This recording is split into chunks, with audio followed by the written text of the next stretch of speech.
On my way home for Thanksgiving, I was in a horrific car accident.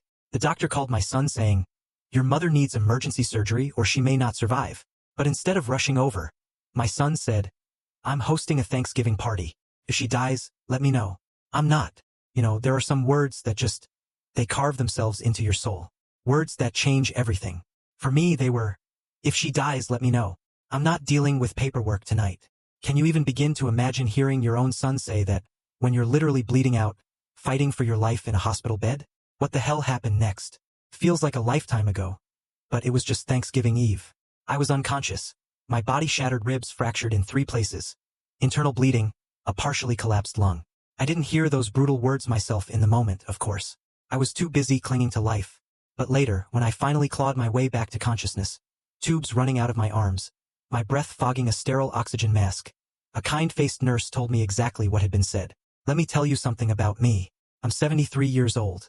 I've buried a husband, raised my child alone, survived breast cancer, and learned to stretch a fixed income until it screamed. I thought I knew what heartbreak felt like. I was wrong. This was something else entirely. Before I go any further, I just want to ask you, wherever you are right now, whatever time it is, are you listening to this at work? Late at night when you can't sleep? Or maybe on your morning commute? Because what I'm about to share, it needs to be heard. It needs to be remembered.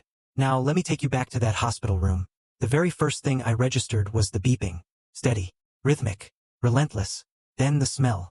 That sterile, clinical cocktail of antiseptic and floor cleaner that instantly tells you, you're somewhere serious. My eyelids felt like they were glued shut, weighted down with lead. When I finally managed to pry them open, the fluorescent lights above were blinding. Everything hurt.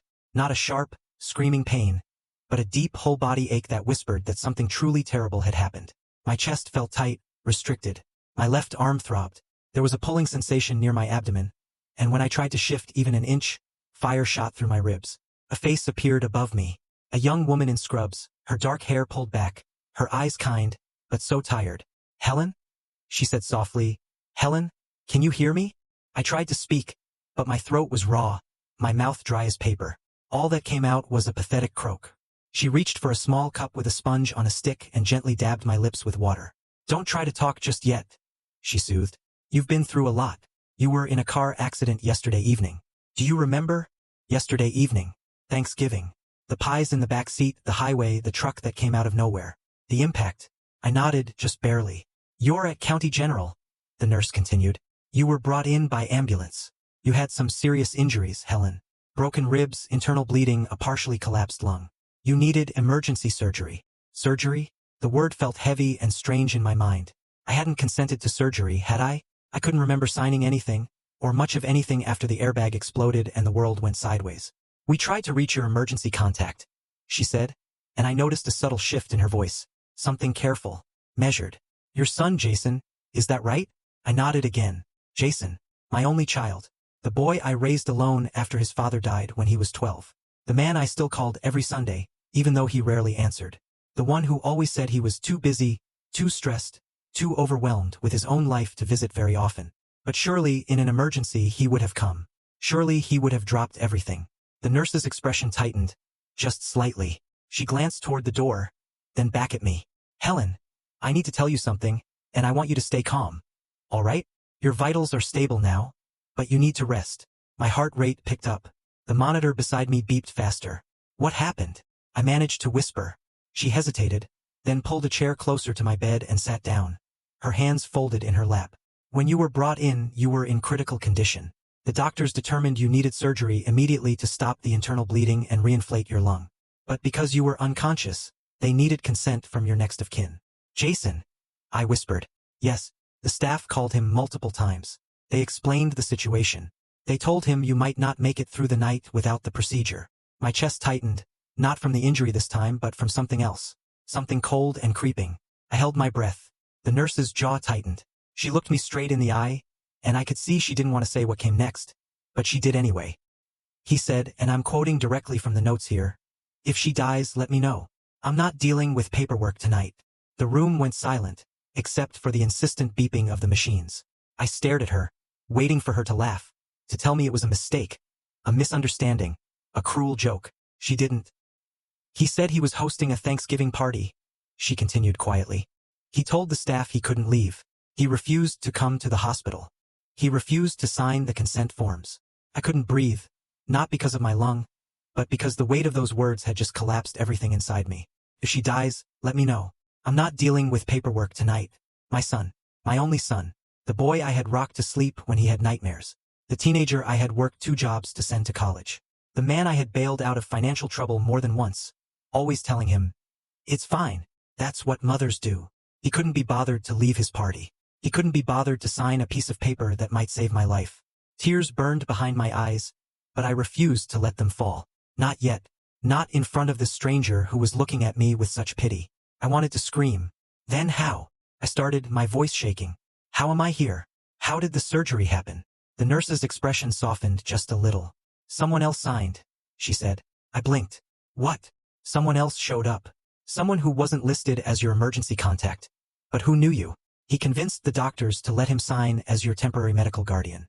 He stayed through the entire surgery. He's been checking on you every few hours since. My mind scrambled, trying to make sense of this. Who? She glanced down at the clipboard in her hands, then back at me. His name is Jamal Carter. The world tilted. Jamal. I hadn't heard that name in years. Maybe a decade. Maybe longer. Jamal Carter? I repeated, my voice barely audible. She nodded. Do you know him? Did I know him? Oh, I knew him. But the question wasn't whether I knew him. The question was why on earth he would have been there, why he would have signed, why he would have cared at all. And as I lay there in that hospital bed, with my son's words still ringing in my ears, and a name from my past suddenly reappearing like a ghost, I realized something. My life had almost ended on that highway, but something else had ended too. The nurse stood up, adjusting the 4-line. He left his number with the front desk, said to call him when you woke up. Should I? I didn't answer right away. I just stared at the ceiling, my mind spinning, my heart breaking and mending and breaking again, all at once. Finally, I whispered, yes, because whoever Jamal Carter was now, whatever had brought him to that hospital, he had done something my own son wouldn't do. He had shown up. Let me take you back to the beginning, to the moment everything changed. It was Thanksgiving Eve, late afternoon. The sky had already started to darken. That early winter dusk that comes too soon and lingers too long. I was driving on Interstate 94, heading toward my son's house in the suburbs. My hands gripped the steering wheel a little too tightly, the way they always did when I made this drive. I had 2 pumpkin pies on the passenger seat beside me, store-bought, but dressed up with fresh whipped cream I'd made that morning. I'd also brought a green bean casserole, the one Jason used to ask for every year when he was younger. He hadn't asked for it in probably 15 years, but I made it anyway. Old habits, you know? The radio played softly, some holiday station cycling through the same dozen songs everyone knows by heart. I wasn't really listening. My mind was too busy running through its usual checklist of worries. Would Brooke, Jason's wife, find something wrong with what I brought? She usually did. Too much salt. Not organic enough. Store-bought crust instead of homemade.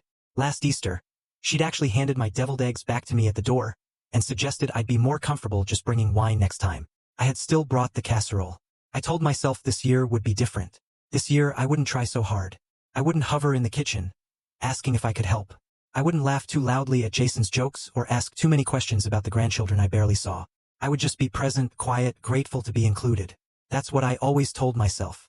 And then I always ended up doing exactly what I promised myself I wouldn't do. Because the truth was, I was desperate. Desperate to feel like I mattered to my own child. Desperate to feel like I belonged in his life. The highway stretched ahead of me, 3 lanes of light traffic. Thanksgiving travelers. Most of them families heading toward warmth and noise and tables full of food. I wondered how many of them were driving toward people who actually wanted them there. I shook the thought away. That wasn't fair. Jason wanted me there. He'd invited me, hadn't he? Well, Brooke had sent a text 3 weeks ago with the time and a reminder to please arrive promptly. That counted as an invitation. The temperature had dropped throughout the day. I could see my breath when I'd gotten into the car, even with the heater running. The roads were dry though. No ice, no snow yet.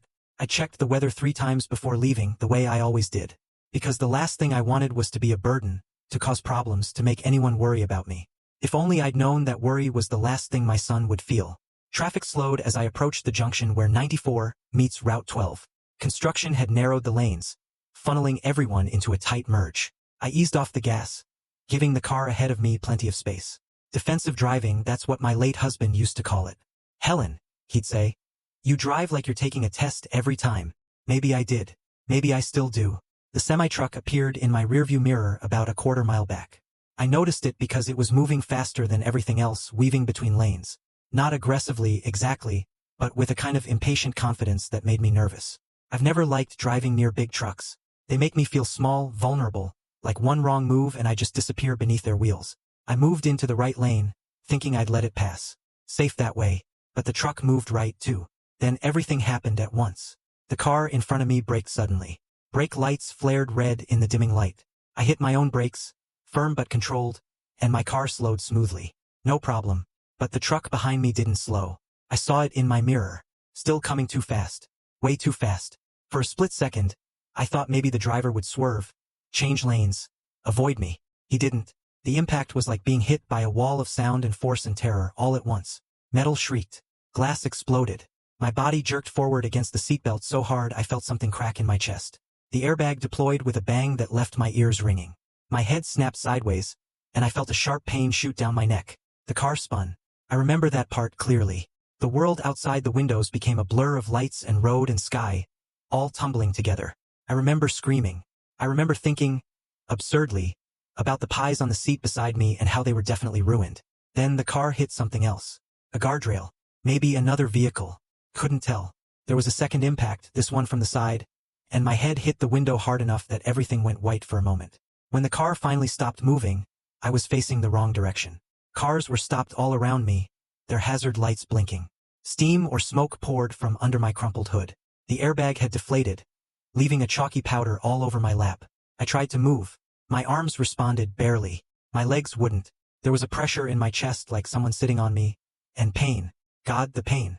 It radiated from my ribs, my back, my head. Everything hurt in ways I couldn't separate or identify. I could hear shouting, footsteps, a man's voice saying, "Lady, can you hear me? Stay still. Okay. Don't move." I wanted to tell him I wasn't planning on moving. Couldn't if I tried. More voices joined the first. Someone was on the phone with 911. Someone else was trying to open my door, but it was jammed. The metal had crumpled inward, trapping me inside. Time became strange after that. Elastic moments stretched and compressed. I remember flashing lights, red and blue. I remember the sound of metal being cut, sparks flying past my window. I remember hands reaching in, gentle but urgent, touching my neck, my wrist, asking me questions I couldn't quite answer. "What's your name?" "Helen." "Do you know what day it is?" "Thanksgiving." "Who can we call?" "Jason, my son." "Call Jason." They lifted me out of the car onto a stretcher. The movement sent lightning bolts of agony through my entire body. I must have cried out because someone squeezed my hand and told me to hang on. Just hang on. The ambulance ride was a nightmare of sirens and speed and pain that wouldn't stop. A paramedic leaned over me, checking monitors, adjusting the oxygen mask over my face. She had kind eyes. She kept talking to me, keeping me conscious. "You're doing great, Helen. We're almost there. Stay with me. Okay?" I tried to nod, but even that hurt. The hospital was chaos. Bright lights overhead, voices calling out numbers and medical terms I didn't understand. They wheeled me through automatic doors, down hallways, into a room filled with people in scrubs. Someone cut my clothes off. I remember feeling embarrassed about that, even through the pain.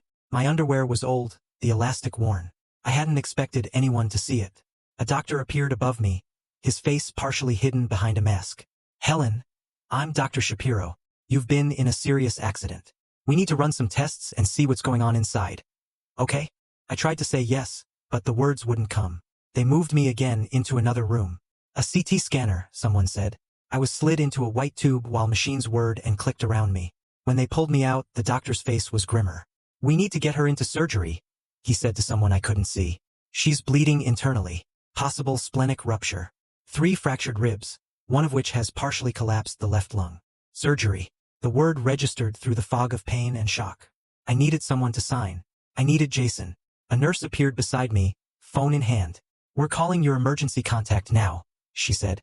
I closed my eyes, relief washing over me despite everything. Jason would come. He'd sign whatever they needed. He'd be worried, upset, but he'd be there. I heard the phone ringing on speaker. Once, twice, 3 times. Then Jason's voice, distant and distracted. "Hello, is this Jason Whitmore?" "Yeah. Who's this?" "This is County General Hospital. We have your mother, Helen Whitmore, in our emergency room. She's been in a serious car accident and needs immediate surgery. We need you to come in and sign consent forms." There was a pause. Music and laughter in the background. Party? How serious? Jason asked. The nurse glanced at the doctor, then back at the phone. Life-threatening. Without surgery in the next hour, she may not survive. Another pause. Longer this time. Then, in a tone I'd never heard from my son before. Flat. Cold. Completely devoid of concern. He said the words that would replay in my head for the rest of my life. I'm hosting Thanksgiving. If she dies, let me know. I'm not dealing with paperwork tonight. The line went dead. The nurse stared at the phone, her expression frozen in disbelief. Dr. Shapiro's jaw tightened. Call again. He couldn't have meant that. But I knew, even as the darkness pulled me under, even as they lowered the mask over my face and told me to count backward from 10, I knew. My son had meant every word. When I woke up the second time, the pain was different. Duller. Manageable. Whatever they'd given me was working. Wrapping everything in a soft, medicinal haze that made the world feel slightly unreal. The same nurse from before was there, checking something on the monitor beside my bed. She noticed my eyes open and smiled, but it was a sad smile. The kind people give you when they know something you don't want to hear, or, in my case, something I'd already heard and wished I could unhear. How are you feeling? She asked, adjusting the flow on my four. I tried to speak, but my throat was still raw. She offered me that sponge again, letting me wet my lips. Sore. I finally managed. That's to be expected. You've been through major surgery, but you came through beautifully. Dr. Shapiro was able to stop the bleeding and repair everything that needed repairing. Your lung is reinflated. You're going to be okay, Helen. Physically, maybe, but there were other kinds of damage that no surgeon could fix. The memory of what she told me before came rushing back. Jason's words. His refusal. The flatness in his voice when he'd said those unthinkable things. I must have made some kind of sound, because her expression shifted to concern. Do you need more pain medication? I shook my head. The pain I was feeling wasn't the kind that came in a syringe. She pulled the chair closer again and sat down. This was clearly going to be another difficult conversation. Helen, I know what I told you earlier was incredibly hard to hear, but I want you to know that you're not alone. Someone made sure of that. I looked at her, confused. After your son refused to sign the consent forms, we were in a very difficult position. We couldn't legally proceed without next of kin approval, but we also couldn't just let you die. Dr. Shapiro was about to petition for emergency judicial override when someone showed up in the waiting room. My heart beat a little faster. The monitor beside me registered the change. A man came to the front desk asking about you. He'd heard about the accident on the police scanner. Used to be a volunteer firefighter, apparently, and he still listens to the emergency channels. When he heard your name, he drove straight here. Who? I whispered, though I already knew. She told me before, but my brain had been too foggy to process it fully. She looked down at the clipboard in her hands, then back at me. Jamal Carter. The name settled over me like a blanket, heavy with memory and time. He told the staff he knew you, that you'd been important to him a long time ago. He was very insistent that someone needed to advocate for you. Jamal. He convinced Dr. Shapiro to let him sign as your temporary medical guardian. It's not standard procedure, but given the circumstances, and given that your listed emergency contact had explicitly refused, she trailed off, leaving the sentence unfinished. I closed my eyes, tried to picture Jamal as I'd last seen him. That would have been, 15 years ago? Maybe longer. He'd been in his early 20s then. Tall and lean, with eyes that held too much hurt for someone so young. He stayed through your entire surgery, the nurse continued. Sat in the waiting room for 4 hours. When Dr. Shapiro came out to tell him you'd made it through, he cried. My chest tightened, and it had nothing to do with my broken ribs. He's been back 3 times since then to check on you. Left his phone number at the desk and made us promise to call him the moment you woke up. Which, if you're up for it, I'd like to do now. I didn't trust my voice, so I just nodded. She stood up and walked to the phone mounted on the wall. I watched her dial, heard the faint ringing on the other end. Then a voice answered. Male, deeper than I remembered, but with a warmth that I recognized immediately. This is Jamal. Mr. Carter, this is County General. Helen is awake. She's stable and doing well. There was a pause, then a sound that might have been a laugh or a sob or both. Thank God. Thank God. Can I come see her? The nurse looked at me. I nodded again. Yes, she's indicated she'd like that. Visiting hours are until 8. I'll be there in 20 minutes. The line clicked off. The nurse hung up the phone and turned back to me. He sounds like a good man, she said quietly. I thought about the boy I'd known.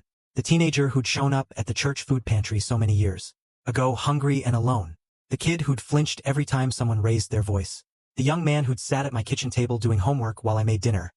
Both of us pretending it was normal, pretending he wasn't sleeping in his car most nights. He is, I whispered. Or he was. I don't know what he is now. Well, you'll find out soon enough. She made a note on my chart, then checked her watch.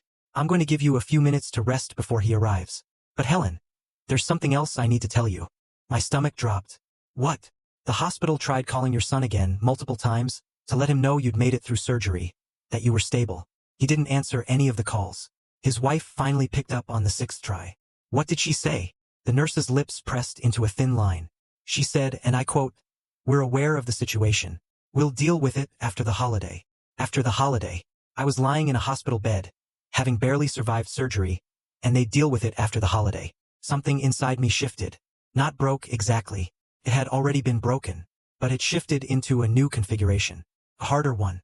I see, I said, my voice steadier than I felt. I'm so sorry, Helen. I know this isn't what you want to hear, but I thought you should know. Thank you for telling me. She hesitated, like she wanted to say more, then seemed to think better of it. I'll be back to check on you in a bit. Press the call button if you need anything. She left, pulling the door partially closed behind her. I lay there in the quiet, listening to the machines beep their steady rhythms, feeling the ache in my chest that had nothing to do with fractured bones. 20 years. That's how long I'd been a mother to a child who'd grown into a man I didn't recognize. 20 years of showing up, making excuses, convincing myself that his distance was just his personality, that his coldness was just how some people showed love. I'd been lying to myself, and now I was paying the price for all those lies. But Jamal had come. A boy I'd fed and sheltered and tried to help so long ago had heard my name on a police scanner and dropped everything. Had fought to be allowed to sign papers for a woman who wasn't his mother, wasn't his family, was just someone who'd shown him a little kindness when he'd needed it most. Why would he do that? The question rattled around in my head, bumping against all the other questions I didn't have answers for. Why had Jason become the kind of man who could say those words? Where had I gone wrong? What had I done to deserve such casual cruelty from the person I'd loved most in this world? I didn't have long to sit with those thoughts. 15 minutes later, I heard footsteps in the hallway. Quick, purposeful, then a soft knock on the door. Come in, I called, my voice still weak but stronger. The door opened and there he was. Jamal Carter, 30-something now, filled out in the shoulders. A neat beard framing his face. He wore jeans and a simple jacket, work boots that looked well worn. His eyes found mine immediately, and I saw relief flood through them. Miss Helen, he said, and his voice cracked on my name.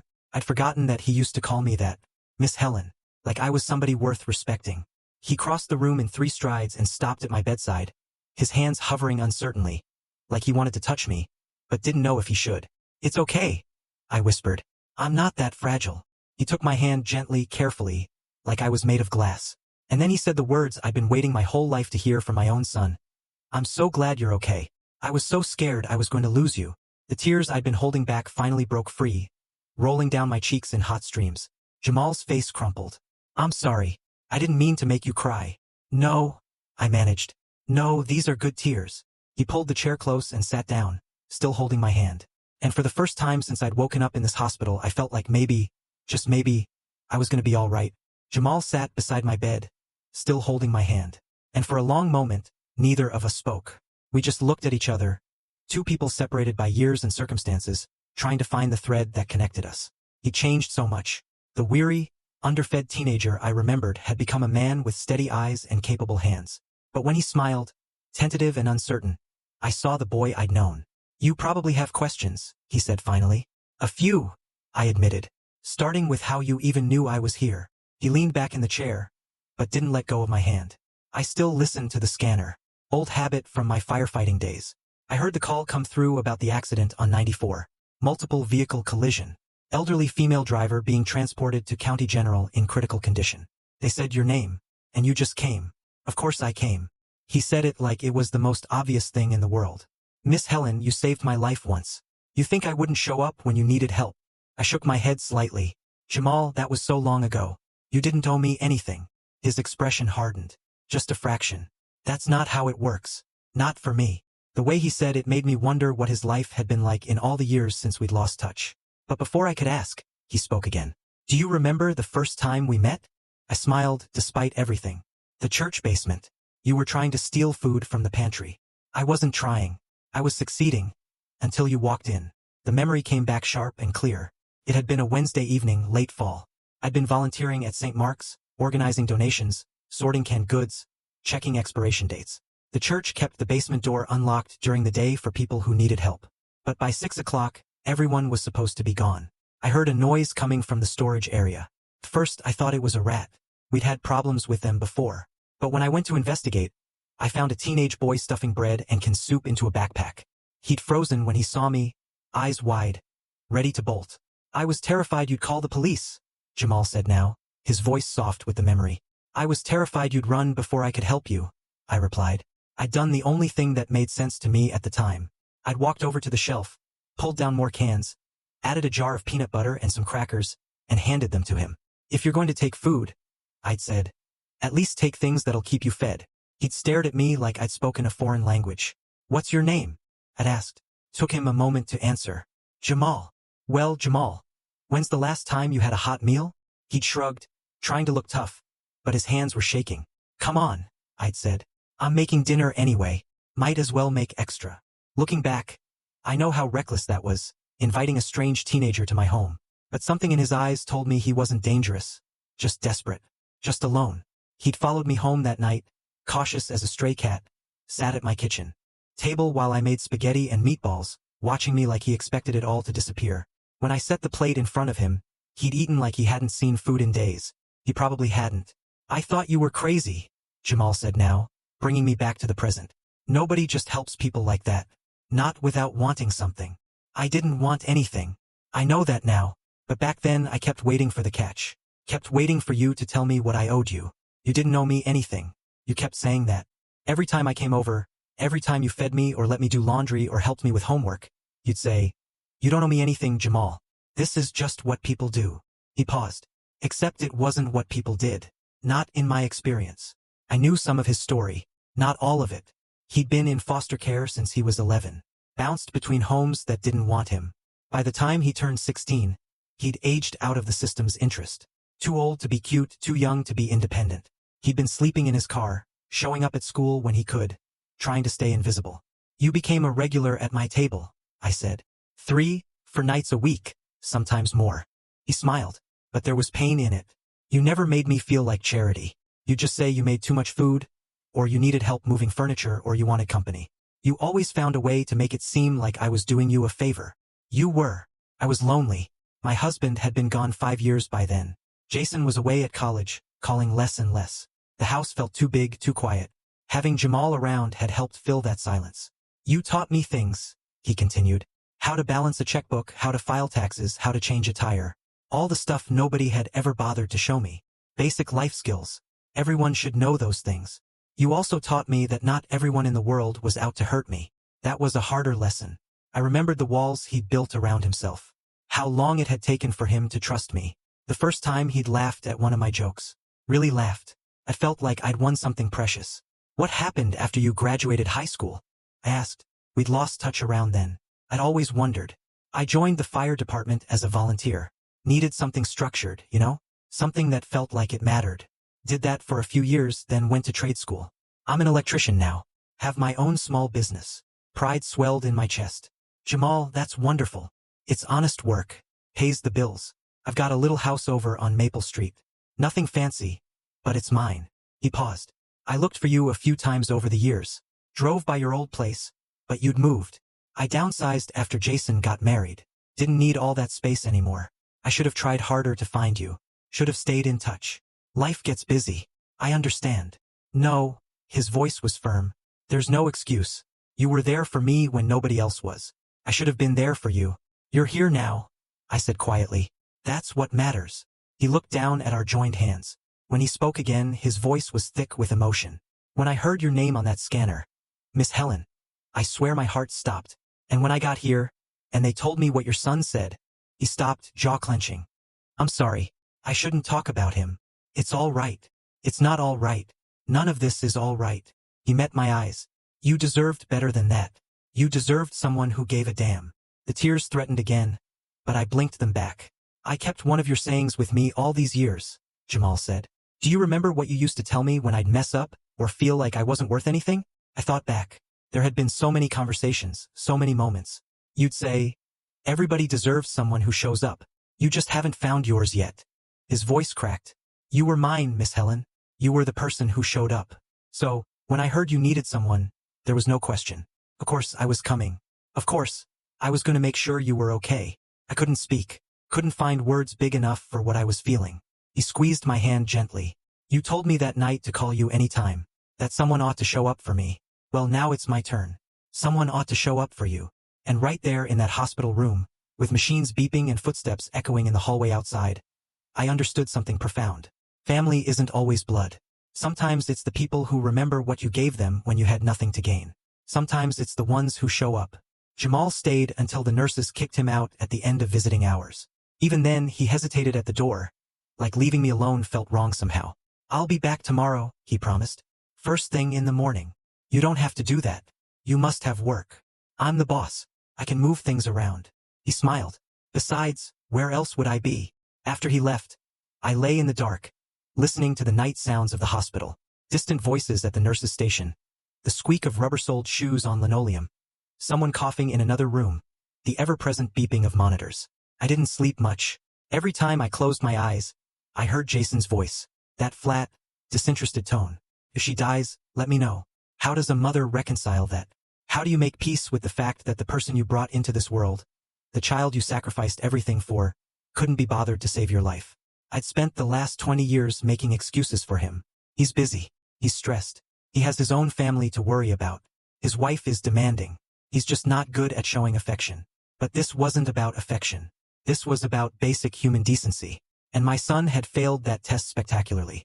Morning came slowly. A different nurse brought breakfast, checked my vitals, helped me sit up a little straighter.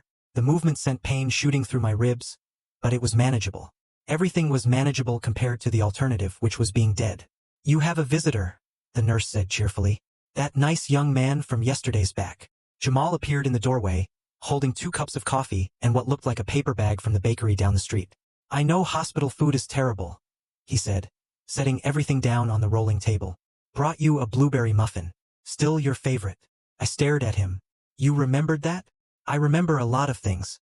He settled into the chair beside my bed, the same one he'd occupied for hours yesterday. How'd you sleep? Not great. Yeah, I figured. He pulled the lid off one of the coffees and handed it to me carefully. Light and sweet, right? Right. We sat in comfortable silence for a moment, sipping coffee. It was good coffee. Much better than whatever the hospital was serving. The small kindness of it made my throat tight. I've been thinking, Jamal said finally, about what happens when you get out of here. I go home, I suppose, back to my apartment, by myself, with broken ribs and recovery ahead of you. I'll manage. I always do. He set his coffee down and looked at me seriously. Miss Helen, I'm going to ask you something, and I want you to be honest with me. Has your son called? Has he come by? Has he checked on you at all? The answer sat heavy in my chest. No. His wife. No. Jamal's jaw tightened, but he kept his voice even. Okay, so here's what's going to happen. You're not going home alone. You're coming to stay with me for a few days, maybe a week, until you're steady on your feet. Jamal, I can't ask you to do that. You're not asking. I'm telling you. His tone was gentle but firm. I've got a guest room. It's small, but it's comfortable. I work from home half the time anyway, so I'll be around if you need anything. And before you argue, let me remind you that you did the exact same thing for me about 100 times. That was different. How? You were a kid. You needed help. And you don't. He leaned forward. Miss Helen, you almost died 3 days ago. You had major surgery. You can't lift anything. Can't drive. Probably can't even shower by yourself without help. That's not weakness. That's just reality. I wanted to protest, to insist I'd be fine. But the truth was I was terrified of going back to my empty apartment, of being alone with nothing but my thoughts and the echo of my son's cruelty. Why are you doing this? I asked quietly. He looked surprised by the question. You really don't know? I gave you some meals. Let you use my washing machine. That doesn't warrant all this. Is that really what you think you did? He shook his head slowly. Miss Helen, you gave me the first safe place I'd had in 5 years. You treated me like I mattered, like I was worth something. Do you have any idea how rare that is? I just did what anyone would do. Now his voice was sharp, not angry, but insistent. That's not what anyone would do. Most people crossed the street when they saw me. Most people assumed I was trouble. You saw a hungry kid and you fed him. You saw someone struggling and you helped. No judgment. No conditions. No strings attached. You were a good kid. I was a scared kid. An angry kid. I shoplifted. I skipped school. I got into fights. I wasn't some innocent victim. He paused. But you looked past all that. You saw something in me I couldn't see in myself. I didn't know what to say to that. There was this moment, Jamal continued, his voice softer now. Must have been 2 months after we met. I was at your place doing homework and I knocked over a glass of water. Just an accident. But I flinched so hard I nearly fell out of the chair. I was waiting for you to yell, to hit me, to throw me out. I remembered that night. The way he'd gone pale, his whole body tensed for violence that never came. You just handed me some paper towels and said, "No use crying over spilled water." Then you got me another glass and went back to making dinner like nothing happened. He smiled, but his eyes were wet. That's when I knew you were different. That's when I started to believe maybe the world wasn't all bad. Oh, Jamal. You told me that night. Call me anytime. Someone ought to show up for you. I never forgot that. Never. He reached out and took my hand again. So when I heard you were here, when I found out what your son said, there was no question in my mind. Someone needed to show up for you, and that someone was going to be me. The tears came then, hot and fast, and I couldn't stop them. You don't think I'd let you die? Do you, Miss Helen? His voice broke. After everything you did for me, you don't think I'd just walk away? I don't deserve this, I whispered. Yes, you do. You deserve every bit of kindness you showed me reflected back at you 1,000 times over. He squeezed my hand. And if your son can't see that, if he's too busy or too cold or too whatever to be here, then that's his loss. His failure. Not yours. Something shifted in me then. A weight I'd been carrying for years. The weight of constantly trying to earn my son's love suddenly felt lighter. I raised him wrong, I said. I must have. Otherwise, he wouldn't be like this. No, Jamal's voice was firm. You can't blame yourself for how he turned out. You did your best. Sometimes people just choose to be selfish. That's on them, not you. But how did I not see it? How did I miss all the signs? Because you loved him. And love makes us blind sometimes. He paused. But you know what? I think part of you did see it. You just didn't want to believe it. He was right. Some part of me had always known that Jason's distance wasn't just personality or circumstance. It was choice. He'd chosen his comfort over my needs. His convenience over my life. What do I do now? I asked. Now, Jamal smiled. Now you let me take care of you for a change. You rest, you heal, and you stop making excuses for people who don't deserve them. A knock on the door interrupted us. Another nurse appeared. This one older, with graying hair and kind eyes. Helen. There's someone here to see you. She glanced at Jamal, then back at me, her expression uncertain. Your daughter-in-law. My stomach dropped. Brooke, Jason's wife. Jamal stood immediately, his posture protective. Do you want me to stay? I thought about it. Part of me wanted him to leave to avoid the confrontation, but another part, a stronger part, wanted him right there beside me. Yes, I said. Please stay. He nodded and moved to stand near the head of my bed, close enough that I could feel his presence. Send her in, I told the nurse. The door opened wider, and Brooke walked in. She looked exactly as I remembered. Perfectly styled blonde hair, expensive clothes. That expression she always wore that suggested she was tolerating something unpleasant. Her eyes swept over me briefly, then landed on Jamal with obvious disapproval. Mother Helen, she said, her voice cool and formal. She never called me Mom. Never even called me Helen. Always Mother Helen. Like it was a title rather than a relationship. Brooke, I see you're recovering. She didn't sit down. Didn't come closer. Just stood there near the door like she might need to make a quick exit. We were quite shocked to hear about your accident. Shocked. Not worried, not concerned. Shocked, were you? It wasn't a question. Of course, Jason has been beside himself. The lie hung in the air between us. So obvious it was almost funny. Has he? I said flatly. Jamal shifted beside me. I could feel his anger radiating off him like heat. Well, you know how busy he is. The holiday, the guests, his work obligations. Brooke waved her hand dismissively. It's been very stressful. I nearly died, I said quietly. She had the grace to look uncomfortable, but only for a moment. Yes, well, these things happen. The important thing is you're fine now. No thanks to your husband. Her lips thinned. I don't know what you've been told, but Jason tried his best to handle the situation appropriately. Appropriately? I let the words sit there. Is that what we're calling it? Mother Helen, I don't think this is the time for dramatics. Jamal spoke then, his voice low and controlled. The hospital has a recording of the phone call. Would you like to hear what your husband actually said? Brooke's eyes widened slightly. She looked at Jamal like she was seeing him for the first time. And you are? Someone who actually showed up, he replied evenly. She turned back to me, clearly flustered. Look, I came here as a courtesy, to make sure you were being taken care of, to see what you needed. What I needed was for my son to sign a piece of paper so I wouldn't die on an operating table. That's what I needed. And he couldn't be bothered. He was hosting important clients. It was a business obligation. I was dying. You're being dramatic. Something inside me snapped. Not loudly, not violently, just a clean, sharp break. Get out, I said. Brooke blinked. Excuse me? Get out of my room. And tell my son that if he wants to speak to me, he can come himself. I'm done with intermediaries. Mother Helen, you're being unreasonable. Out. My voice was stronger now. Now. She stood there for another moment, clearly debating whether to argue. Then she turned on her expensive heels and walked out, the door swinging shut behind her with a soft click. The silence that followed felt enormous. Then Jamal started laughing. Not cruel laughter, but the kind that comes from relief and pride and joy all mixed together. Miss Helen, he said, grinning. That was beautiful. And despite everything, despite the pain and the heartbreak and the betrayal, I found myself smiling too, because for the first time in 20 years, I'd stopped making excuses. And it felt like freedom. The days that followed Brooke's visit settled into a strange rhythm. Physical therapy in the mornings, painful but necessary. Meals I could barely taste. Sleep that came in fits and starts. And through it all, the deafening silence from my son.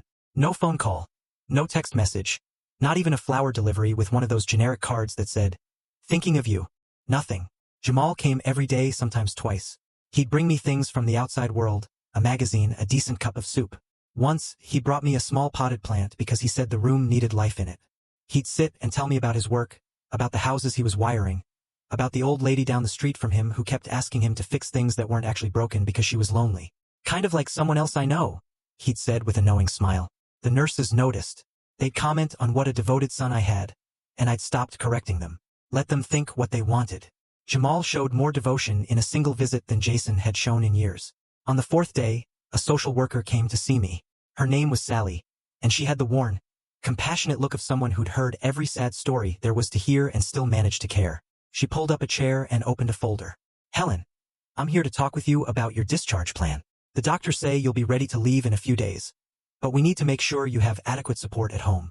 "I'll be fine," I said automatically. She gave me a look that said she'd heard that before, too. "You've had major surgery. You have mobility restrictions. You can't lift anything over 5 pounds for at least 6 weeks. You'll need help with basic tasks.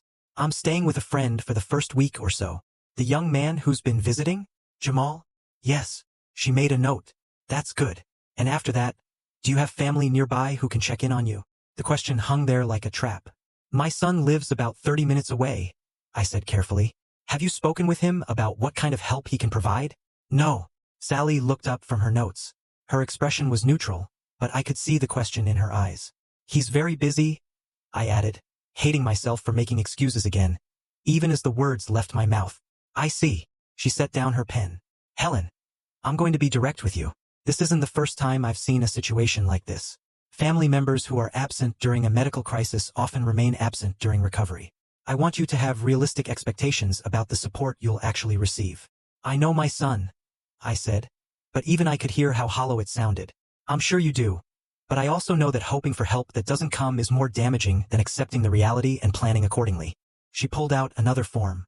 "I'd like to talk with you about updating your emergency contact information." My heart started beating faster. "What do you mean?" "Right now, your son is still listed as your primary emergency contact and medical power of attorney. Given what happened when you were admitted, I'd strongly recommend reconsidering that arrangement." The room felt smaller suddenly. Changing my emergency contact felt like admitting defeat, like officially acknowledging that my relationship with my son was broken beyond repair. But wasn't it? Hadn't the break already happened? I was just finally seeing it for what it was. "What would I need to do?" I asked quietly. "It's a simple form. You designate someone else as your primary contact. Someone you trust to make medical decisions on your behalf if you're unable to." She paused. "The young man who signed for your surgery. Would he be willing?" "I haven't asked him." "Would you like me to ask him?" "He's in the waiting room." I nodded, not trusting my voice. Sally stepped out. I could hear the murmur of voices in the hallway. A minute later, Jamal came in, his expression concerned. "Miss Helen, everything okay?" "They want to change my emergency contact," I said. "Remove Jason and put you instead. I know it's a lot to ask, and you don't have to say yes." He didn't even hesitate. "Of course, I'll do it. It's a big responsibility. Medical decisions, end-of-life care, all of it." "I understand." Jamal, I need you to really think about this. If something happens to me, if I'm in a coma or worse, you'd be the one making the hard choices. He pulled the chair close and sat down, taking my hand. Miss Helen, I'd be honored to be that person for you. You trusted me with a lot more than that when I was just some punk kid stealing food. I'm not going to let you down now. Sally handed him the forms. He read through them carefully, asked a few questions about the legal implications, then signed his name in neat, careful letters. Just like that, my son was no longer the person who would speak for me if I couldn't speak for myself. Sally witnessed the signature and made copies. This is effective immediately, she said, handing me one. I'll update your file and notify your medical team. After she left, Jamal and I sat in silence for a moment. How do you feel? He asked. Lighter, I admitted. And guilty for feeling lighter. Don't. You did what you needed to do. He squeezed my hand. And for what it's worth, I take this seriously. I promise I'll always advocate for what you want, not what's easiest. I know you will. That evening, after Jamal had gone home, I lay awake thinking about all the ways I tied myself to Jason. Emergency contacts, medical power of attorney, my will which left everything to him. The key to my apartment that he'd never used. The standing invitation to Sunday dinners that he'd stopped accepting years ago. All these threads connecting me to someone who'd made it clear I wasn't a priority. The next morning, a volunteer came around with a cart of books and magazines. She was an older woman, maybe my age, with bright eyes and a warm smile. Anything catch your interest, dear? She asked. I'm fine, thank you. She started to move on, then paused. You know, I've been volunteering here for 12 years. I've seen a lot of patients come through, and I've learned that the ones who do best are the ones who let people help them. I'm not very good at that. Most of us aren't. We spend our whole lives taking care of other people. When it's our turn to receive care, we don't know how to accept it. She set a paperback on my side table. Something to think about. After she left, I picked up the book.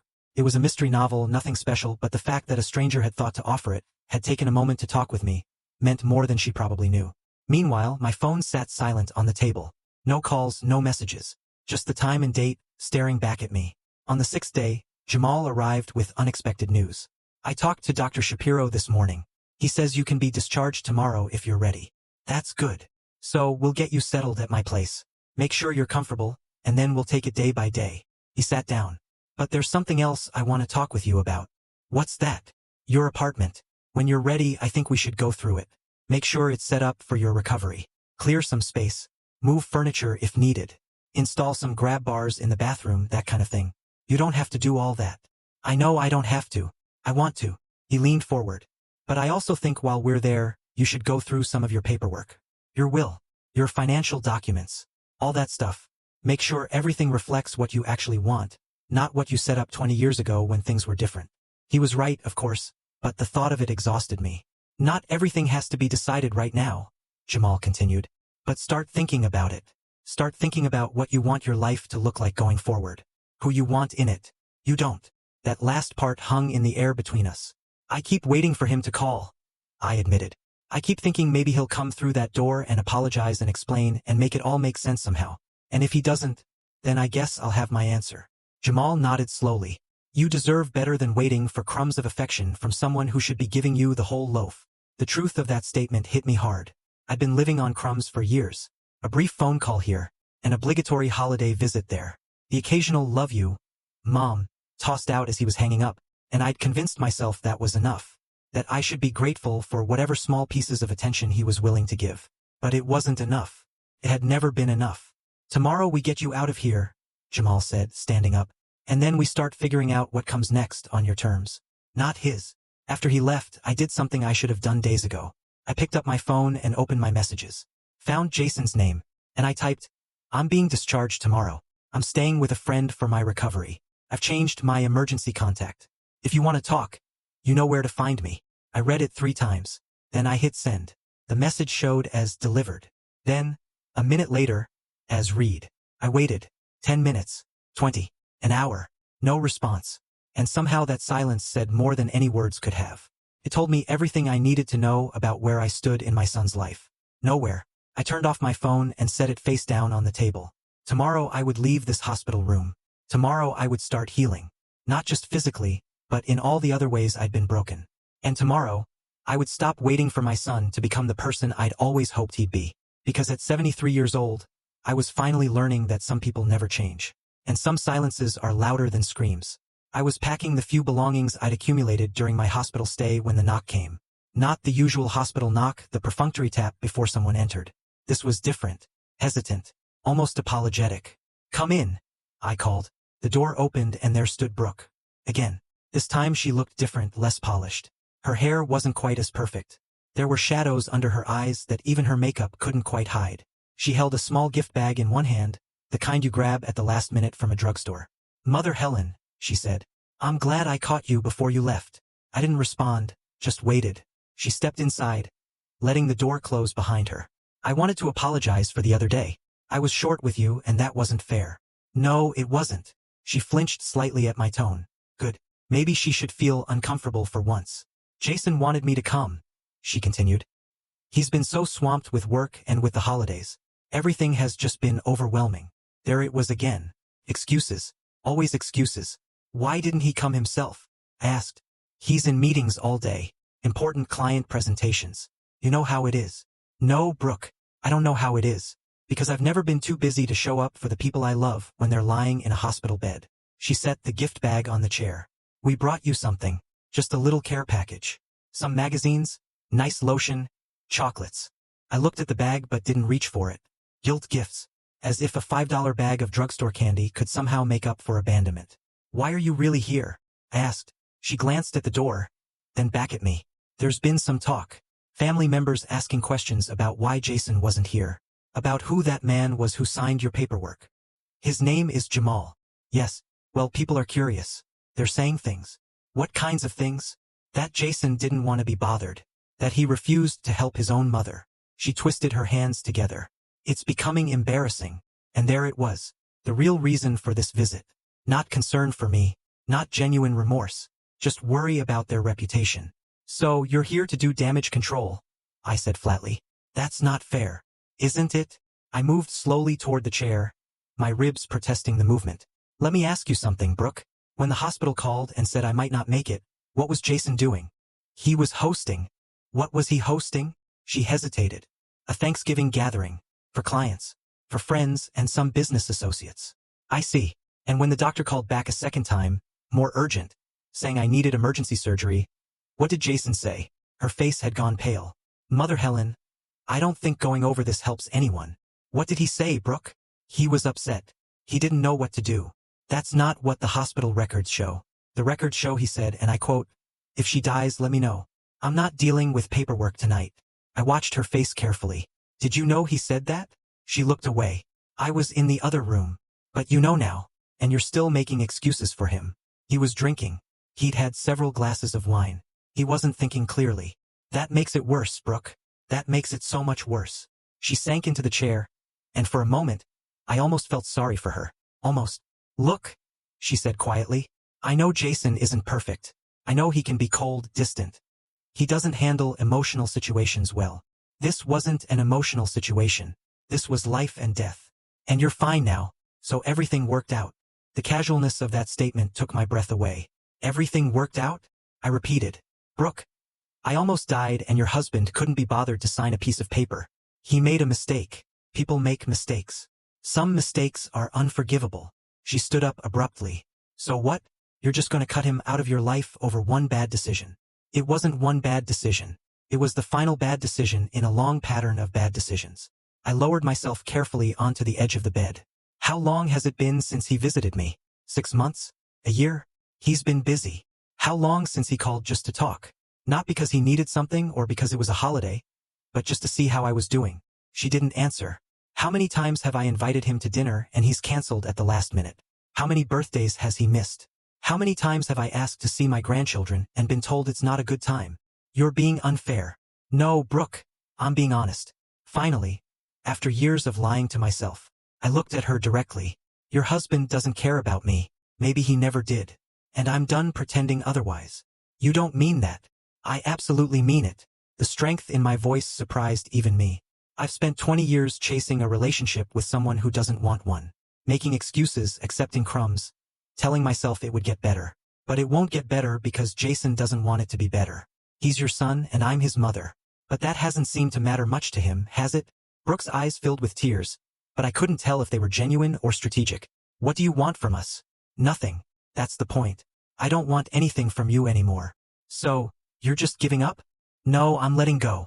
There's a difference. I took a breath, feeling the pull in my ribs. I have a friend who dropped everything to be here, who signed paperwork to save my life, who visits me every day, who's taking me into his home to recover. And that friend isn't my son. That friend is someone I knew for maybe 3 years, 15 years ago. Someone I fed some meals and gave some basic kindness to. And he remembered. He showed up. We wanted to show up, but you didn't. When it mattered most, you didn't. The room fell silent except for the steady beep of the monitors. They hadn't disconnected yet. Brooke picked up her purse. I should go. Yes, you should. She walked to the door, then turned back. For what it's worth, I am sorry about all of it. Are you sorry it happened? Or are you sorry people found out? She didn't answer, just opened the door and left. I sat there for a long moment, feeling the weight of that conversation settle over me. Part of me wanted to cry, part of me wanted to scream, but mostly I just felt tired. The door opened again. I tensed, thinking Brooke had come back, but it was Jamal carrying a small duffel bag. Brought you some clothes from your apartment, he said. Comfortable stuff for the ride home. Hope I got the right things. He stopped when he saw my face. What happened? His expression darkened. Brooke was here. What did she want? To save face? To make excuses? To convince me that I'm being unreasonable for expecting basic human decency from my own child? Jamal set the bag down and came to sit beside me. And what did you tell her? The truth. That I'm done. How do you feel? I thought about it. Really thought about it. Sad. But also okay. I finally said. Does that make sense? Perfect sense. She made it sound like I was being petty. Like I was throwing away a relationship over nothing. It's not nothing. And you're not throwing it away. He already did that. Jamal handed me the bag. Come on, let's get you changed and out of here. My car is downstairs. I took the bag and went into the small bathroom to change. He'd chosen well. Soft pants with an elastic waist. A loose sweater that wouldn't pull at my stitches. Even slippers instead of shoes. When I came out, Jamal had already gathered my few belongings and was talking with a nurse about discharge instructions. A wheelchair appeared. Hospital policy, they said. I didn't argue. As Jamal wheeled me down the hallway toward the elevator, we passed other patients' rooms. I could see families gathered around beds, children visiting grandparents, spouses holding hands. Normal scenes of normal people showing normal care for each other. And I thought about how I'd convinced myself for so long that Jason's version of care was normal, too. That his distance was just his personality. That I was asking too much by wanting him to actually be present in my life. But it wasn't normal. And I hadn't been asking too much. I'd been asking for the bare minimum, and even that had been too much for him to give. The elevator doors opened. Jamal pushed me inside. As we descended, he said quietly, You made the right choice letting go. It doesn't feel right. It will eventually. The doors opened to the lobby. Cold air hit me as we exited through the automatic doors. Jamal's car was parked right at the curb, a modest sedan with a work van parked behind it. He helped me into the passenger seat with infinite care, making sure I was comfortable before closing the door. Then he loaded my things into the trunk. As we pulled away from the hospital, I looked back at the building one last time. I'd gone in there a mother desperate for her son's love. I was leaving as a woman who'd finally accepted that some people are capable of giving what you need. And sometimes the hardest part of loving someone is knowing when to stop. 3 days into my stay at Jamal's house, my phone rang. An unknown number. I almost didn't answer, but something made me pick up. Hello, Helen. It's your sister-in-law, Patricia. Jason's aunt. My late husband's sister. I hadn't spoken to her in months. Patricia, hello? I just heard about your accident. I'm so sorry, honey. How are you feeling? I'm recovering. Thank you for asking. I tried calling Jason to get details, but he's been very short with me. Said everything was handled. She paused. Helen, what's going on? The family is saying some concerning things. I closed my eyes. Of course they were. What are they saying? That Jason wasn't there for you? That someone else had to step in? That there was some kind of falling out? Her voice softened. Is it true? And just like that, the dam broke. I told her everything. The accident, the phone call, Jason's refusal, Jamal signing the papers, the hospital stay, the silence. When I finished, Patricia was quiet for a long moment. That son of mine, she finally said. And I realized she meant my late husband. He'd be ashamed. Absolutely ashamed. It's not his fault. No, but Jason is still his son. His name. And to treat you like that. She took a breath. Helen, we're having a small gathering tomorrow. Just family. A belated Thanksgiving since the actual day was such a disaster. I'd like you to come. My stomach dropped. I don't think that's a good idea. Why not? Your family. You belong there. Jason will be there. Yes, he will. And so will everyone else. And maybe it's time everyone heard the truth.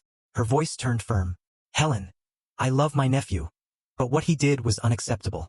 And if he's been telling people a different story, well, that needs to be corrected. I don't want to cause a scene. Then don't cause a scene. Just come. Tell the truth. If anyone asks, let Jason explain himself. She paused. Unless you're afraid. That word stung. Afraid. Afraid of what exactly? Of confronting my son? Of speaking the truth in front of his family? Maybe I'd been afraid for years. Afraid of rocking the boat. Afraid of making him angry. Afraid of losing what little connection we had left. But what connection was there to lose? He'd already made his position clear. What time? I asked. 2 o'clock, my place. And Helen, bring your friend. The one who helped you. I'd like to meet him. After I hung up, Jamal appeared in the doorway of the guest room. He'd been giving me space, checking on me periodically, but mostly letting me rest. Everything okay? He asked. That was Jason's aunt. She's having a family gathering tomorrow.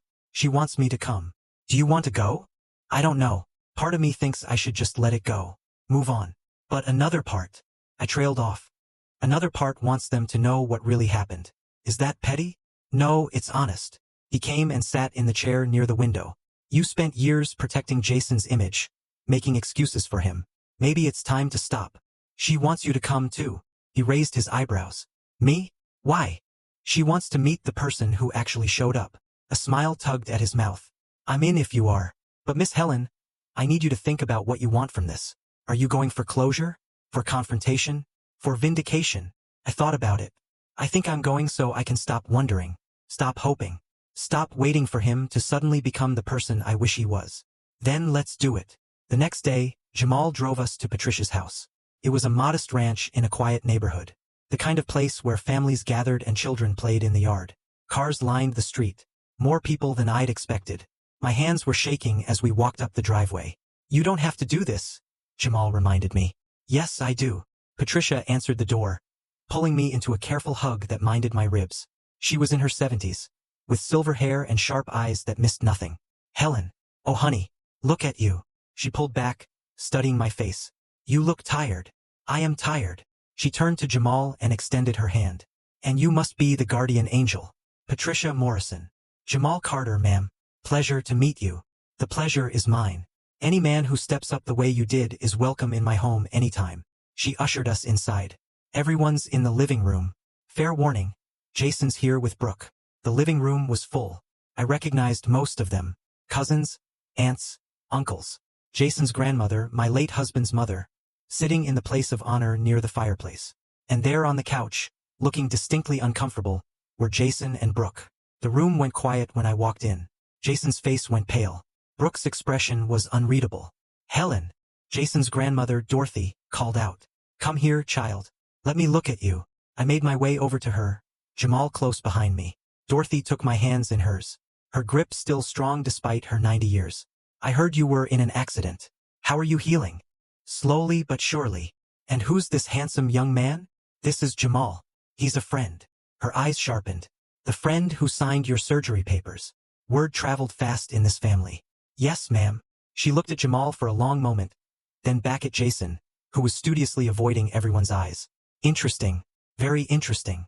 Patricia brought us plates of food, insisted we sit. Someone made room on the love seat. Jamal positioned himself between me and the rest of the room. A subtle but clear protective stance. Conversation resumed, but it was stilted, uncomfortable. Everyone was waiting for something to happen. It was Jason's cousin, Michael, who finally broke the tension.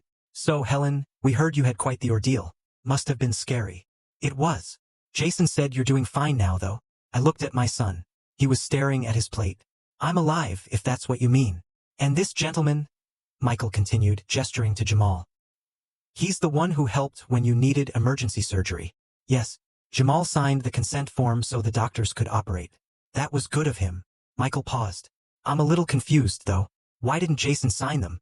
The room went completely silent. Jason's head snapped up. I don't think this is the time or place. I'd like to know, too, Dorothy said quietly.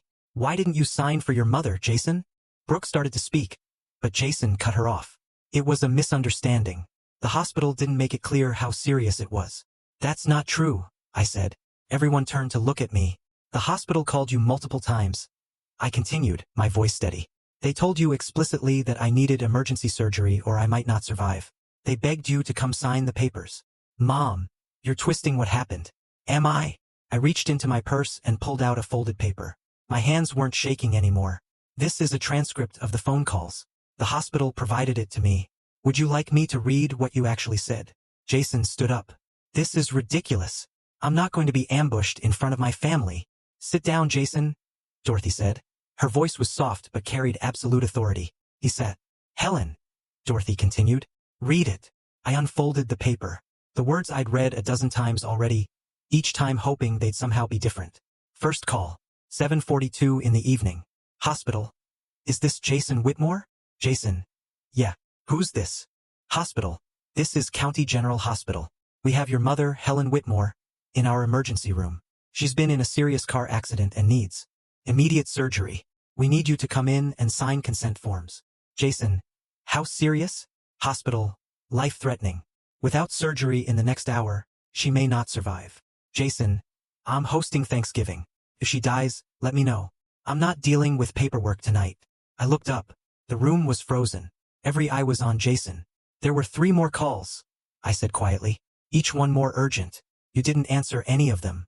Your wife finally answered the 6th call and said you'd deal with it after the holiday. Brooke had tears running down her face. Jason's mouth opened and closed. I was drunk.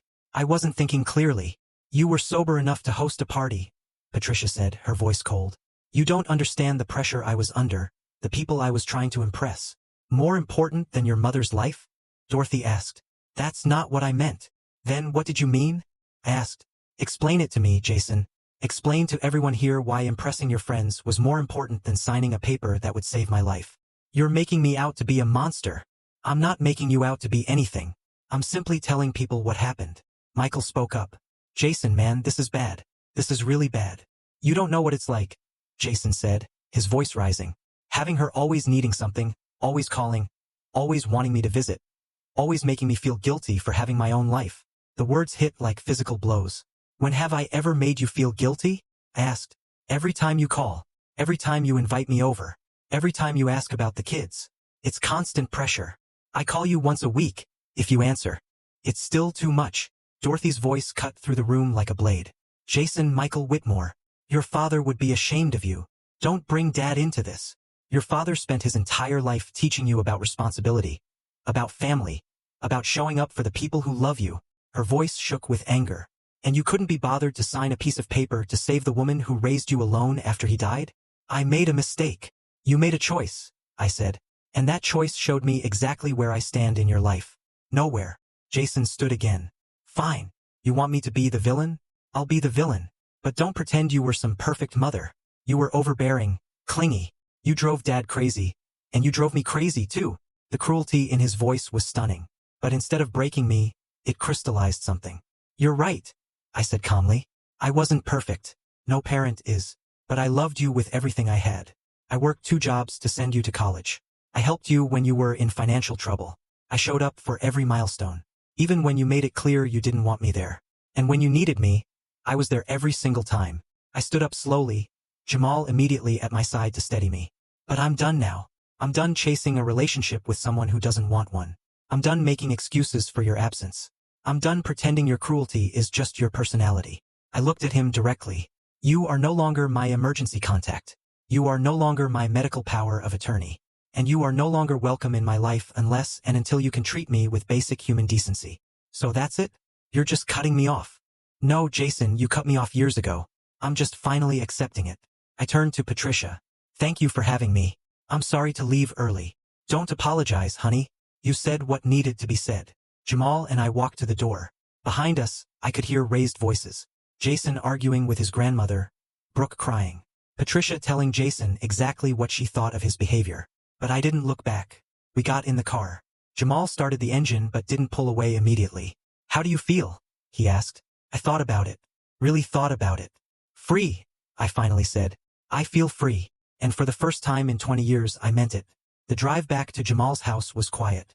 Not the uncomfortable silence that demands to be filled, but the peaceful kind that comes after a storm has passed. I watched the houses go by, the late afternoon sun casting long shadows across familiar streets, and felt something shift inside me. "You did good back there," Jamal said as we pulled into his driveway. "I said things I could never take back. You said things that needed to be said." He turned off the engine and looked at me. "Miss Helen, you spent 20 years biting your tongue, swallowing hurt, making yourself smaller so he wouldn't be uncomfortable. Today you took up space. That's not something to regret." Maybe he was right. Maybe I'd spent so long apologizing for existing in my son's life that I'd forgotten I had a right to exist at all. Jamal's house was small but well kept. A 2-bedroom ranch with a tidy yard and a front porch that caught the afternoon sun. Nothing fancy, but it was warm, lived in, real.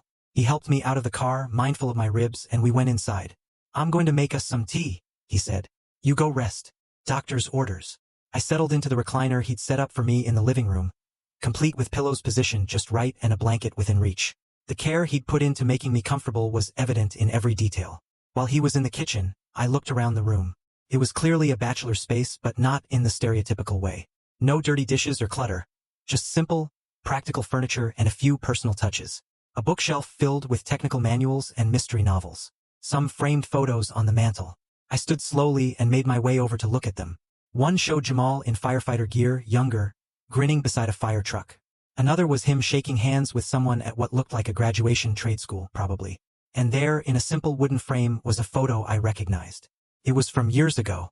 Jamal at my kitchen table, maybe 17 or 18, bent over a textbook. I was in the background, stirring something on the stove. I didn't even remember someone taking that picture. "Found that on an old phone," Jamal said from behind me. He'd come in carrying 2 mugs. Thought about throwing it away a dozen times. But I couldn't.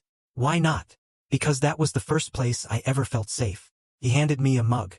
"That kitchen, that table, you making dinner like it was the most natural thing in the world to feed some random kid who wasn't yours." I traced the frame with my finger. "You weren't random. I was at first.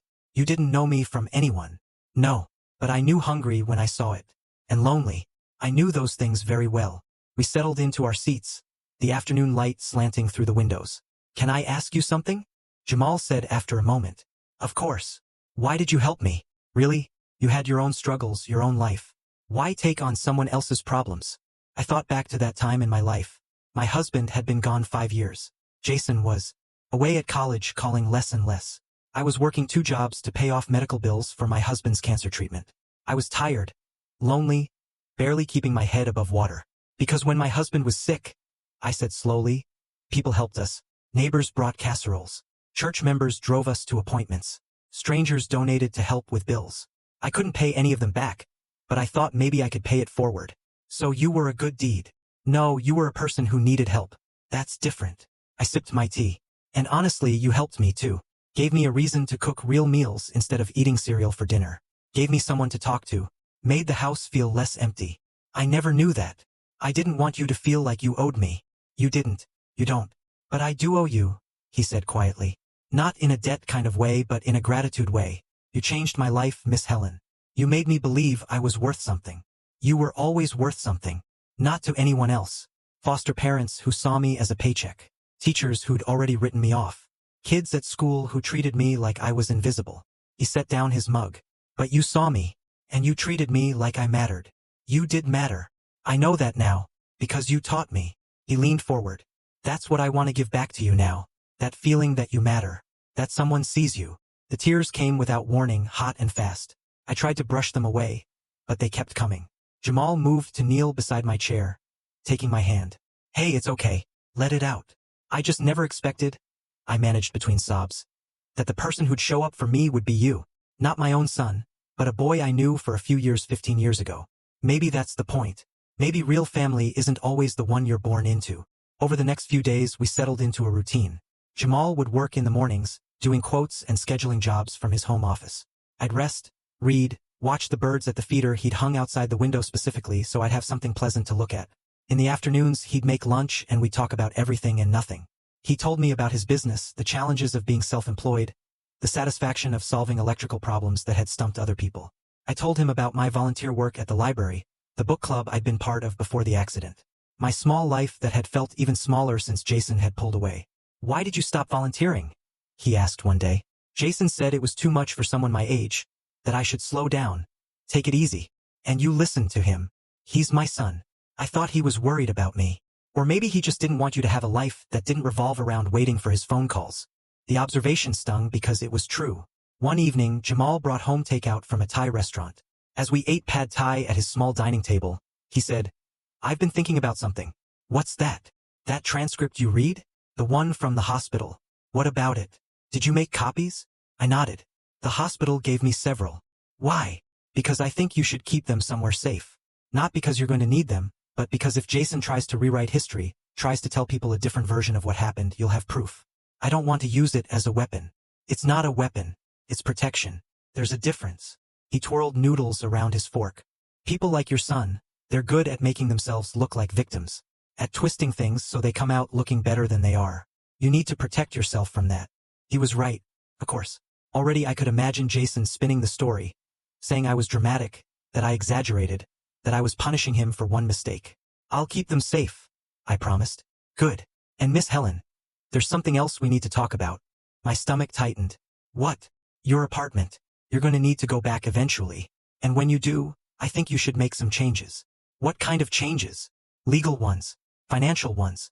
Make sure your will reflects what you actually want. Make sure your accounts are set up right. Make sure that if something happens to you, your wishes are followed." He paused. "Right now, is Jason listed as beneficiary on anything?" I thought about it. "My life insurance, my retirement account. I think he's the executor of my will." "And is that what you still want?" The question hung there. A year ago, even a month ago, I would have said yes automatically. Of course, Jason should inherit. He's my son. That's how it works. But now, I don't know, I admitted. "That's fair. You don't have to decide right now, but you should think about it. Really think about it." He met my eyes. "Who do you want making decisions for you if you can't make them yourself? Who do you trust with your final wishes? Who actually deserves the things you've worked hard for?" They were hard questions, the kind I'd avoided for years, because facing them meant facing uncomfortable truths. "I always assumed family meant blood," I said quietly. "That being a mother meant my son came first, no matter what. But what if he doesn't act like family? What if he doesn't treat you like his mother? Then what am I supposed to do?" "Choose the family that chooses you." He said it simply, like it was obvious. "Miss Helen, I'm not trying to turn you against your son. If he wakes up tomorrow and realizes what he's lost and tries to make it right, that's between you and him. But in the meantime, you deserve to be surrounded by people who actually care, who actually show up." That night, lying in the guest bed, I thought about family, about what it meant, about the difference between obligation and love. Jason was my son. That was biology. That was history. That was 20 years of my life poured into raising him. But Jamal was here, present, caring for me without being asked, without expecting anything in return. Which one was really family? The next morning, I woke to the smell of coffee and something baking. I made my way slowly to the kitchen to find Jamal pulling muffins out of the oven. "Blueberry," he said with a grin. "Still your favorite, right? You remembered." "I remember everything you taught me, Miss Helen, including how to take care of people who matter." We ate breakfast together as morning light filled the kitchen, and I realized something profound. I'd spent 20 years trying to earn my son's love. But here was someone who loved me freely, without conditions, without keeping score. Here was someone who'd remembered my favorite muffin flavor after 15 years. Here was someone who showed up. And maybe that was what family really meant. Not the people you're bound to by blood, but the people who choose to bind themselves to you through loyalty, through care, through presence. "Jamal," I said as he refilled my coffee. "Thank you." "For what?" "For being here, for remembering, for showing me what it feels like to actually matter to someone." He sat down the coffee pot and came around the table. He hugged me carefully, mindful of my still healing ribs. "You've always mattered, Miss Helen," he said quietly. "Some people were just too blind to see it." And standing there in that small kitchen, wrapped in a gentle hug from someone who wasn't my son, but felt more like family than my son ever had, I finally understood. I hadn't lost a son. When Jason turned away, I'd gained something better. I'd gained someone who knew what it meant to show up. And that was worth more than all the blood ties in the world. 2 weeks before Christmas, I finally felt strong enough to return to my apartment. Jamal drove me, insisting on carrying everything up the stairs, despite my protests that I could manage. The apartment felt different, smaller, somehow quieter, like it belonged to a different version of me. "You okay?" Jamal asked, setting my bag down in the living room. "Just strange being back. Want me to stay for a bit? Help you settle in?" "I think I need to do this part alone. But thank you." He hugged me carefully, the way he always did now. My ribs were finally starting to heal. "Call me if you need anything. And I mean anything, even if it's just to talk." After he left, I walked through the room slowly, taking inventory, not just of my belongings, but of my life. This was where I'd lived for the past 8 years, where I'd waited for phone calls that rarely came, where I'd made excuses and swallowed hurt and convinced myself that distance was normal. In the bedroom closet, I found the boxes I'd been avoiding.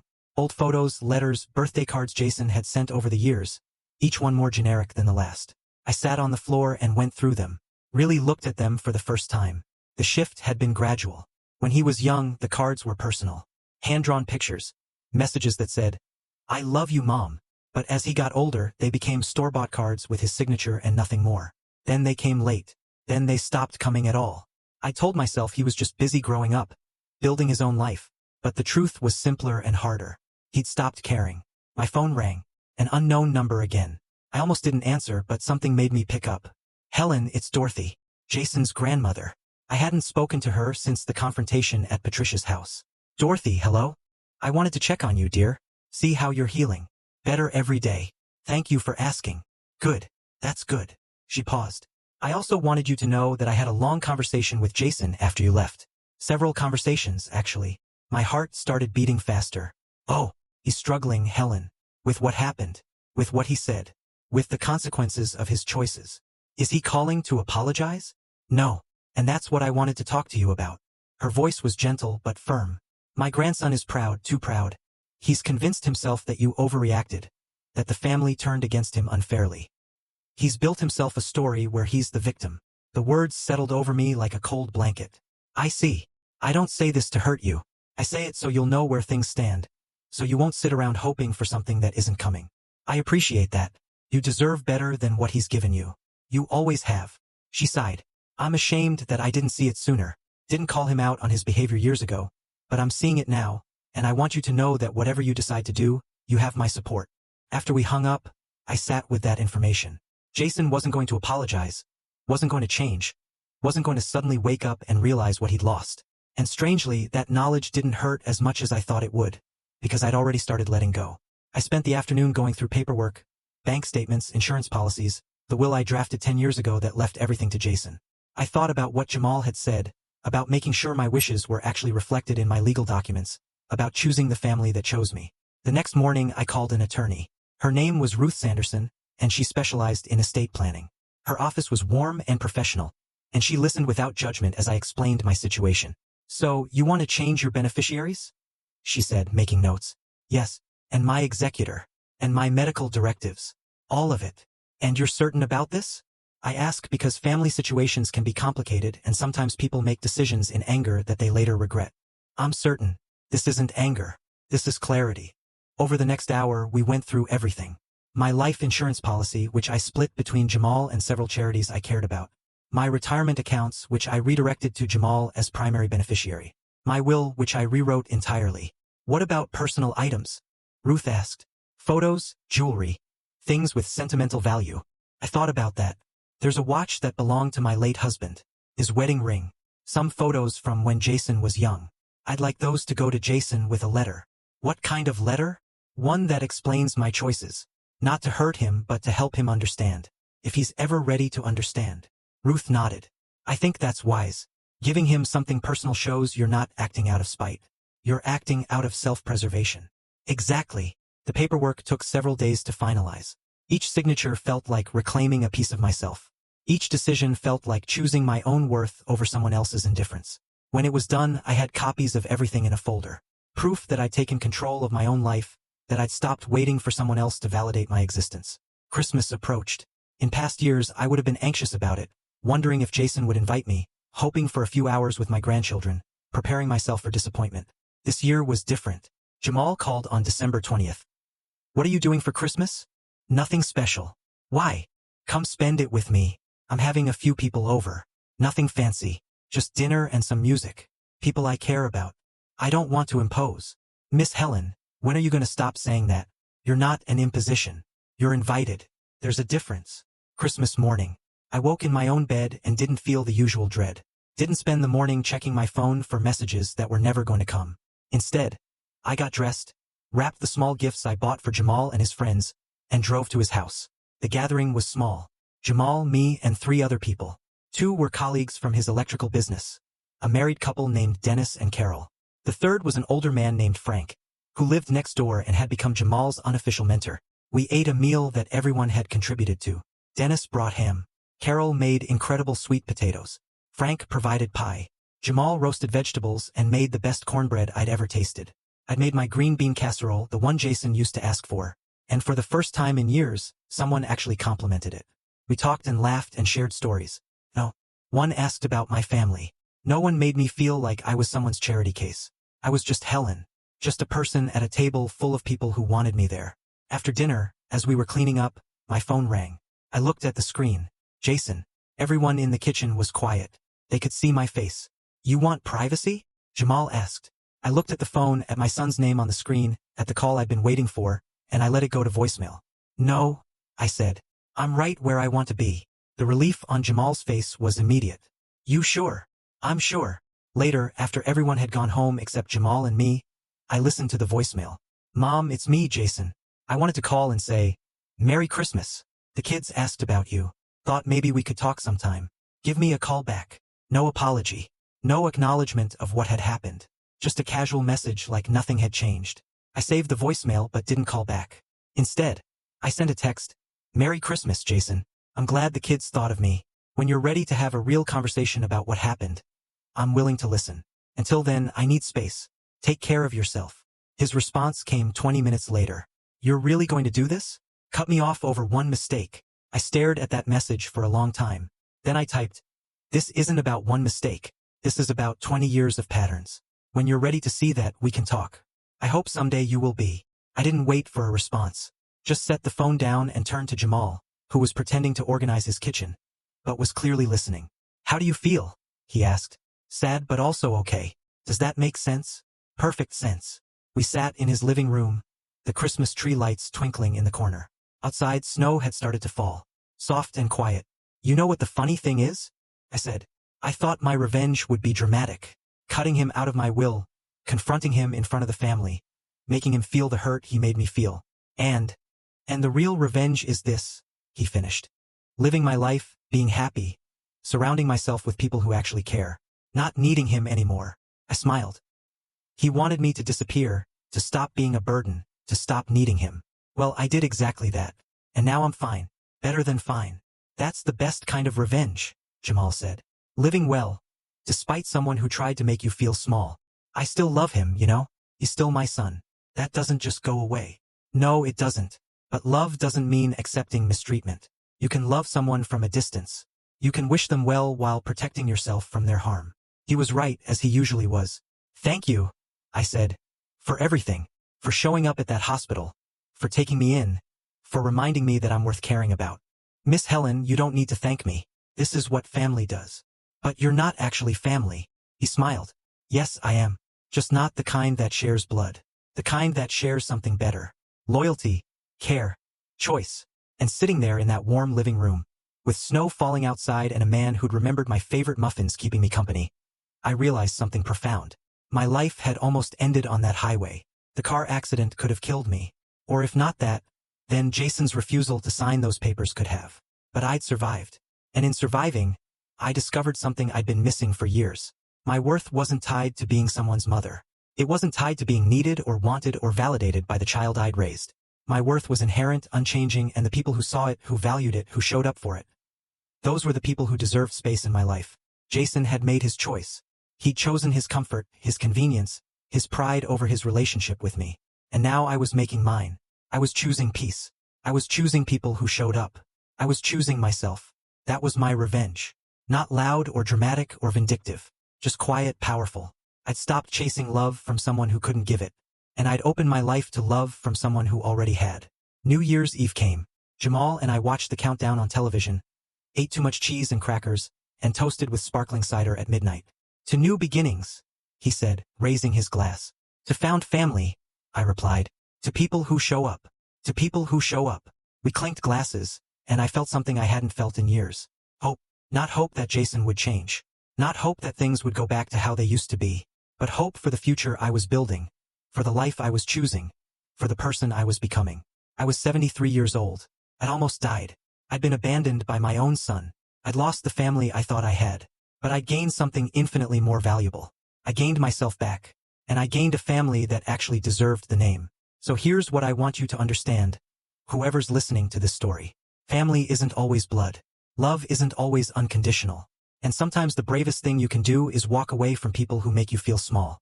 My son refused my emergency surgery. He told the hospital to let him know if I died. He chose a party over my life. But someone else showed up. Someone I'd helped years ago when he had nothing. Someone who remembered kindness and returned it 1,000-fold. That's the person who became my family. That's the person who showed me what real love looks like. And that's the revenge I chose. Not hurting Jason, not punishing him, not making him pay. Just living my life, being happy, choosing people who chose me. Because in the end, the best revenge isn't making someone suffer. It's showing them they didn't break you. It's proving you're fine without them. It's building a life so full of genuine love that their absence doesn't even leave a hole. That's what I did. And if you're in a similar situation, dealing with family who treats you like you don't matter, who takes you for granted, who only shows up when it's convenient for them, I want you to know something. You deserve better. You deserve people who show up. You deserve to be chosen.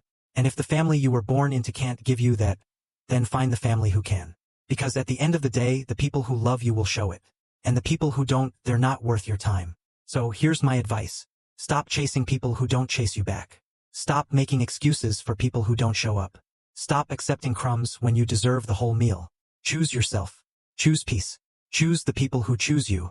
That's the real revenge. That's the real victory. That's the real happy ending. And I'm living it every single day. Now, I want to hear from you. Have you ever been in a situation where family let you down? Where someone who should have been there wasn't? What did you do? How did you handle it? Tell me your story in the comments below. Thank you for watching. Take care.